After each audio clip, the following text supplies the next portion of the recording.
Salut, salam alaikum les amis. Aujourd'hui, j'ai rencontré le Tout-Puissant Créateur, ou un envoyé, un ange de son trône très haut. Je précise dans cette histoire qu'aucun des protagonistes ne porte la muselière. Je faisais ma machine hebdomadaire lorsque deux femmes entrèrent dans la laverie, dont une qui gueulait et s'agitait comme une folle. Je comprenais rien et en plus j'étais dans mon monde, concentré à mettre le gel douche dans le bac de la machine. Elles n'étaient pas ensemble apparemment. La folle, entre guillemets, voulait faire de la monnaie. L'échangeur de monnaie était HS. L'autre femme excédée, prétexte qu'il y a trop de monde et part. Là je commence à tilter. D'où vient-elle? Est-elle clocharde ou étrangère? Quel est cet être? Je ne dois pas juger. Je lui dis que je n'ai pas assez de monnaie. Elle comprend rien et crie soude, soude en montrant ses oreilles et en gesticulant. Je me suis senti bête, c'était un test. La veille, je pensais aux sourds-muets qui regardaient YouTube. D'ailleurs, pardon de ne pas mettre de sous-titres. Vous êtes plus éveillés que nous, pauvres égoïstes et orgueilleux que nous sommes. Je me suis comporté comme si j'étais devant notre Père Créateur très miséricordieux.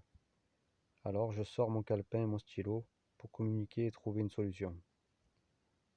Elle était très expressive et tactile. Elle prenait mes mains et appuyait dessus. Elle me confia 2 billets de 10 euros pour faire de la monnaie. Elle avait 2 grosses couettes à laver. Il lui fallait 14 euros en pièces. Pas facile en cette période. J'allais au petit magasin du coin et j'achetais une petite bouteille de Volvic à 36 centimes. Au passage, j'apprends qu'une entreprise de mots fléchés et sudoku a fait faillite. Le caissier peut juste me donner la monnaie sur un billet de 10 euros. Obligé d'aller au centre-ville. Coup de bol, c'est jour de marché. Je vais voir mes frères musulmans qui vendent des fruits et légumes. On dirait que je sors de prison. Je me laisse guider. Il me montre un sac, je le prends et mets des abricots dedans. Catégorie 2, c'est mieux que 1. Il me rend la monnaie en pièces.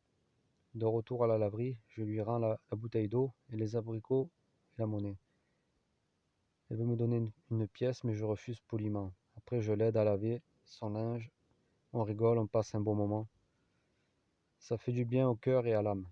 Je précise qu'avant l'épreuve, je n'aurais jamais fait ça. J'étais aveuglé. Pardon. Liberté, paix, amour, bonheur, joie avec le Très-Haut. Amen.